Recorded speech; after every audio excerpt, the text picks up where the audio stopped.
Welcome to the deep dive. We take the sources you're curious about and, well, we dig in to pull out the key insights, the stuff that really matters for you. Hmm. Today, we are diving into the beginning of Nora Roberts' novel, The Pride of Jared MacKade. Right. This one came from you, our listener, wanting a closer look at those initial sparks, between Jared MacKade and Savannah Morningstar. Exactly. And it's more than just your typical meet cute, isn't it? It really feels like a collision of these two very different worlds. Yeah. So our mission today is to unpack what these early bits tell us about Jared, maybe his family stuff, and those tensions simmering right below the surface. The ones that suggest things are going to get complicated with Savannah. Okay, so the basic setup seems, well, pretty straightforward on paper. Jared, he's a lawyer, seeks out Savannah, who's a single mom, Right. and his stated reason is handling her late father's estate. Apparently, there was a letter from his firm she didn't answer, but you get the feeling pretty quick that the legal stuff is just, like, the opening act. What struck you about that initial premise? Well, what's really interesting, I think, is how Roberts just immediately flips the script on the whole legal drama thing. How so? That unanswered letter, it's not really a plot point, not a real obstacle. It's just the thing, the catalyst that throws these two specific people together. Oh, okay. It signals right away that this story is really about the connection or, the lack of one at first between Jared and Savannah. The estate stuff feels almost secondary. Right. It's the excuse. And then when Jared actually meets Savannah, the contrast is, well, it's really stark. You've got this polished lawyer. He's part of this MacKade clan, kind of notorious locally, apparently. And surprise, he's divorced. Yeah, that little detail. And he walks into Savannah's home, which is described as much more, relaxed, lived in. It feels like a visual shorthand for how different their lives are, doesn't it? Absolutely. That first picture, the sharp suit in the cozy, maybe slightly messy space, it just screams potential friction. Yeah. And that detail about him being divorced, it's almost thrown in there, but it hints there's more to him, right? Yeah. It complicates that whole bad MacKade image. Yeah. Maybe he's not quite as buttoned down as his job suggests. Good point. And what about his first thoughts about her? Mm-hmm. Thinking she's stupid or rude for not replying.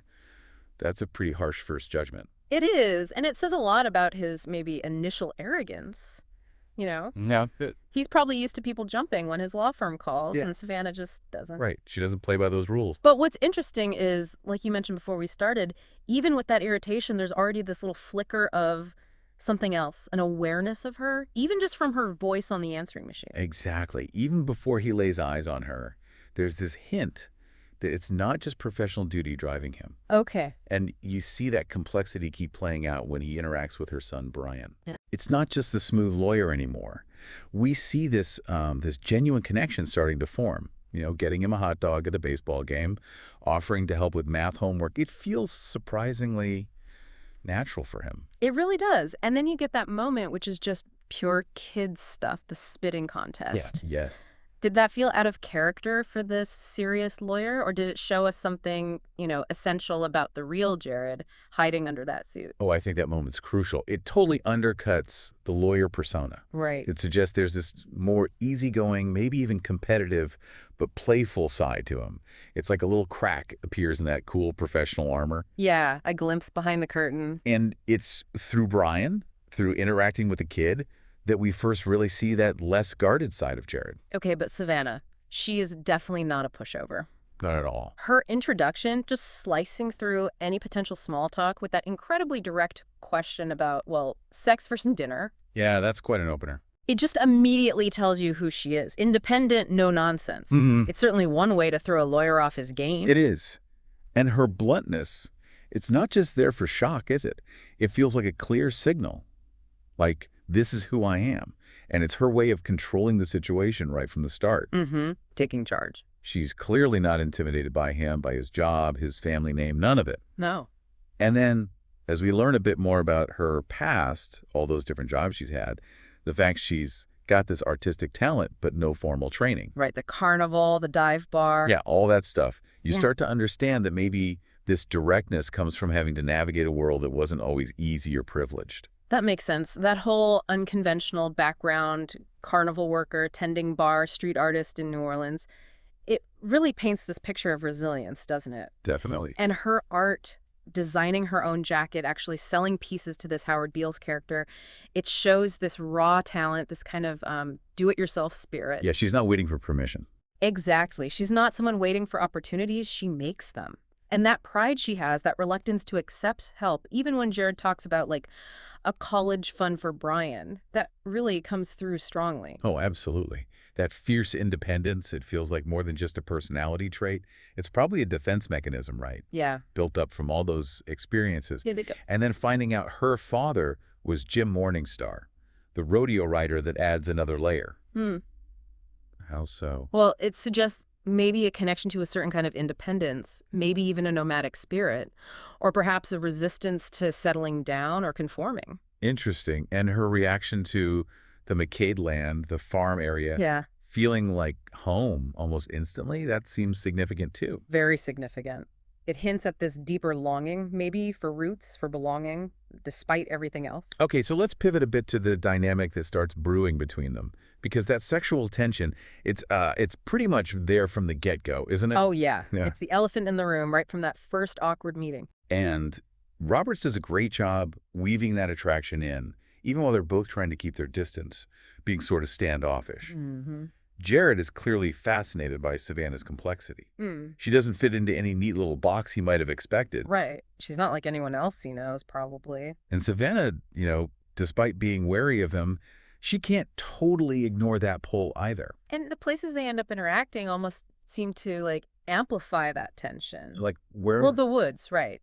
With the talk of battlefield ghosts. It's the shared space that has history, maybe a hint of shared vulnerability for Jared, given his family connection. Okay, I see that. And then Ed's diner, kind of neutral ground where they have this uneasy truce. Even the baseball game with Bryan, it seems casual, but it becomes another stage for them. That's a good point. Those shared spaces almost become symbolic, don't they? Yeah. The battlefield ghosts tied to Jared's family history. Mm. Maybe it foreshadows the kind of battles, internal ones, external ones, that they're going to face together. Mm. Ed's diner is where they sort of negotiate the terms of Yeah. whatever this is between them initially. Right. The ground rules. In the baseball game, like you said, that's where the connection with Bryan really deepens, which just complicates their own feelings even more. And their communication styles, they really fuel the dynamic too, don't they? Oh, totally. Jared's more careful, lawyerly way of talking versus Savannah's just boom, straight out. Leads to misunderstandings, for Yeah. sure. But also some moments of real surprising honesty, maybe because she just cuts through the crap. Exactly. Jared's used to maneuvering with words, maybe, and Savannah just lays it out there. Yeah. And then Jared's brothers, Shane and Devin, get introduced. Their quick takes on Savannah offer this, like, outside view, almost confirming that she is different, not what they'd expect for Jared. Yeah, their reactions are almost like a little social commentary within the story, right? Yeah. Highlighting how Savannah doesn't quite fit into the established MacKade world. Mm-hmm. And then there's Reagan, Jared's sister-in-law. Oh, right. That encounter seems to really throw Savannah. She gets really rattled, almost wants to bolt, and turns down the art job initially. Yes. What do you think is going on there? What does that reveal about Savannah? Well, it feels like maybe Savannah senses this whole other world she's not sure she belongs in. Maybe a feel of being judged or not measuring up somehow to Jared's family's expectations. Mm-hmm. Regan, maybe without meaning to, kind of represents that more polished, maybe privileged world. Right. And Savannah's reaction just highlights that insecurity that's underneath the tough exterior she projects. Okay. And that leads maybe indirectly to that really dramatic moment where she literally throws Jared's stuff out of her house. Whoa, yeah. That was intense. A very passionate, almost defiant move. It's like a boiling point, isn't it? Savannah yeah. drawing a line hard, maybe testing him. Could be. It's a clear message. Mhm. I'm not going to be easily handled or controlled. But you also feel the vulnerability under the anger, Yeah, definitely. Jared's reaction to that, his internal struggle, this, like, need to understand her, it shows she's really getting under his skin like nobody else has. Big time. Which brings us nicely to that shift, the deepening of their feelings. Right. We start to see Jared's internal thoughts changing. Realizing this interest, this fascination, it's actually turning into, well, love. He starts picturing a real future with her and with Bryan. That's a huge leap from being annoyed by an unanswered letter. It really is. And it's not just about, romance or attraction anymore. It feels like it's becoming about building something, a family, Yeah. a sense of belonging for him, too, maybe. Yeah, And Bryan's acceptance of Jared, that innocent sort of wish he has for Jared to be like a dad, that really cements the connection, doesn't it? It Yeah. adds this whole other layer of emotional weight that's bigger than just the adult relationship. And Savannah, even with all her fierce independence, she's clearly wrestling with her own feelings too. You see her fighting it. Definitely. And that moment when Jared sees the photograph, the one of Savannah, Mm-hmm. with Bryan's biological father, that feels pivotal Right, pivotal. because it forces her hand, in a way. It forces her to confront her past directly with him, to be truly vulnerable, maybe for the first time. Ah, okay, I see. Up till then, she'd been pretty guarded, right? Giving out little pieces cautiously. Exactly. So sharing that photo and then telling him her story, her choices, her past, honestly, that's a massive step for her Hmm. character. Huge. And Jared's reaction, he doesn't flinch. He gives her that unwavering support, and then he proposes. That marks a real turning point. It shows he accepts all of it. He's committed. Yeah. And after that, you start seeing their lives actually blending. Jared's staying over at Savannah's place, them doing things together with Bryan, him getting involved in Bryan's life, like with school stuff. Hmm. It's those quieter, sort of everyday moments that really build the foundation for them becoming a family. And looking back at this whole early part of their story, it really shows that theme of overcoming preconceived ideas, doesn't it? How so? Well, Jared, the supposed bad MacKade, the lawyer, Mm. finds himself falling for this woman who's like his opposite in so many ways. Right. And Savannah, the outsider, the one who doesn't fit in, starts to actually find a sense of belonging in this place with these people she initially resisted. Yeah, and that whole pride versus vulnerability thing is huge for both of them. They both have to learn slowly to let their guard down. Exactly. And the contrast in their backgrounds, his relative privilege versus her struggles, it adds this layer of realism to their journey. It's not just a fantasy. No, definitely not. And for Savannah, that idea of finding home seems so important given her past, moving around so much, Yeah. her connection to the land, and eventually to Jared and his family. It really speaks to that deep need for stability, for belonging. It does. And, while this part of the story kind of wraps up with a proposal and acceptance, Yeah. we know just from how these stories work and how life works, Right. there are bound to be more conflicts, more challenges ahead as the relationship deepens. It's not over yet. Oh, for sure. These early interactions, they really just lay the groundwork, don't they? For whatever triumphs and probably setbacks are still to come. Absolutely. And those battlefield ghosts you mentioned earlier, Yeah. that sort of constant presence in the background, maybe they're like a reminder of endurance, connection, commitment through difficult times, mirroring the journey Jared and Savannah are just starting. Nice way to put it. Okay, so wrapping this up, this initial deep dive into the Pride of Jared MacKade, it really shows this, well, captivating start to Jared and Savannah's relationship.